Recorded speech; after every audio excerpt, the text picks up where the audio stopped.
भगवा पहनकर रोड पे निकलूंगा, कहूंगा ये मुसलमान ने हमको मारा है, आप पर मुकदमा दर्ज होगा, मेरे ऊपर नहीं होगा। मैं 3% हूं, देश की सत्ता हमारी है, आप 20% हैं, कभी 7% उसमें, कभी 3% उसमें, 5 उसमें, 2 उसमें, बाकी बच्चे वोट नहीं डालते। याद रखो, जिस दिन आप अपने अंदर के इत्तेहाद को पैदा कर लोगे, मुत्तहिदा तौर पर वोट करोगे, एक सियासी लीडरशिप को पैदा कर लोगे, ये नरेंद्र मोदी, अमित शाह आपके दरमियान में आकर घुटने टेक कर कहेंगे, अरे भाई आपका हिस्सा है, ये ले लो। 832 साल हुक्मरानी करने वाली कौम आज इतनी पसमानदा और इतनी बेबस है, क्या कारण है? पता है क्यों?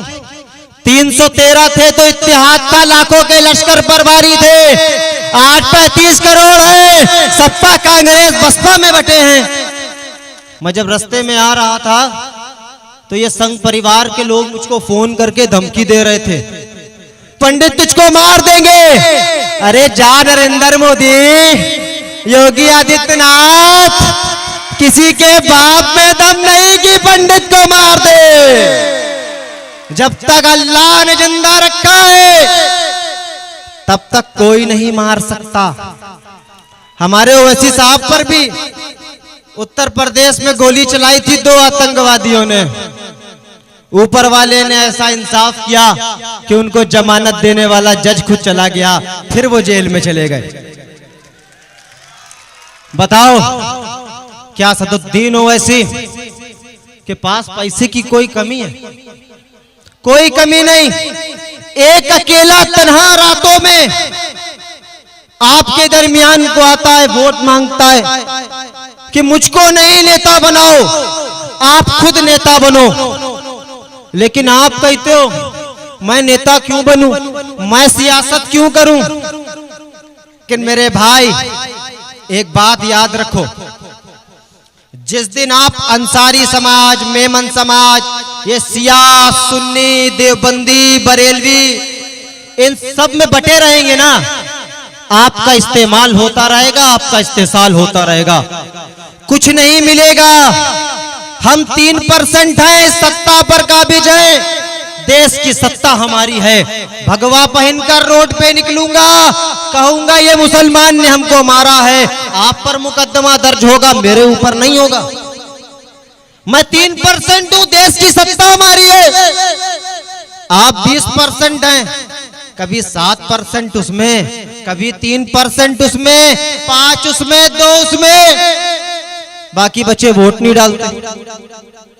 याद रखो, जिस दिन आप अपने अंदर के इत्तेहाद को पैदा कर लोगे, मुत्तहिदा तौर पर वोट करोगे, एक सियासी लीडरशिप को पैदा कर लोगे, ये नरेंद्र मोदी, अमित शाह आपके दरमियान में आकर घुटने टेक कर कहेंगे, अरे भाई हमारा हिस्सा है, ये आपका हिस्सा है, ये ले लो।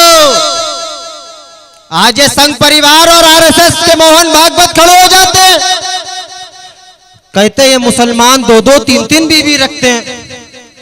अभी करवा चौथ था, एक बीजेपी का सांसद है अल्लू कल्लू पता नहीं क्या, उसकी 2 बीवी करवा चौथ पर व्रत रख रही, वो रखे ठीक। अगर आप किसी हिंदू से शादी कर ले तो लव जिहाद का मुकदमा, आपको जेल में डाल दिया। ये बीजेपी का प्रवक्ता है ना मुख्तार अब्बास नकवी, उसकी बीबी क्या है भाई, हिंदू है। शहनवाज हुसैन की बीबी का नाम रेनू है, वो भी तो हिंदू समाज से आती है, आपने उनको जेल में नहीं डाला। सारे घोटाले कर लो फिर बीजेपी में चले जाओ, आप एकदम साफ सुथरे। एक कहावत है ना, 100 चूहे खा के बिल्ली हज को चली, वैसे ये 100 जुर्म करके अगर कांग्रेसी भाजपा में चला जाए तो सब साफ सुथरा। ये है बीजेपी का गई। बीजेपी की आपको बात बता रहा हूं, यही बीजेपी वाले कहते हैं मुसलमान 2 बच्चे 3 बच्चे 4 बच्चे पैदा करते हैं। उत्तर प्रदेश में 403 विधानसभा, लगभग 70 से 80 बीजेपी के विधायक के 6 से ज्यादा बच्चे। अरे आपने उनको क्यों नहीं कहा कि आपने बच्चे क्यों कर दिए?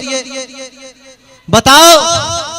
मैं आज यहां से खड़े होकर संघ परिवार के प्रमुख मोहन भागवत से पूछ रहा हूं, क्या मोहन भागवत साहब बिल्किस बानो इस देश की नारी नहीं है क्या? आपका प्रधानमंत्री खड़े होकर कहता है कि इस देश पर महिलाओं के ऊपर अत्याचार नहीं सहा जाएगा, और बिल्किस बानो के 11 आतंकवादी को उसी दिन छोड़ दिया गया। वो चिल्ला चिल्ला कह रही मेरा रहना यहां पर दूभर कर दिया जाएगा साहब। लेकिन ये मोहन भागवत कहां समझे, इनको तो केवल हिंदू हिंदू हिंदू दिखाई देते। रास्ते में एक धमकी आई, अगर वहां पंडित तू बोला तो तुझको मार देंगे। अबे मैंने कहा जा, तेरी क्या औकात, मेरी जिंदगी ऊपर वाला देकर भेजा है, जब वो चाहेगा तो मैं उसके पास चला जाऊंगा।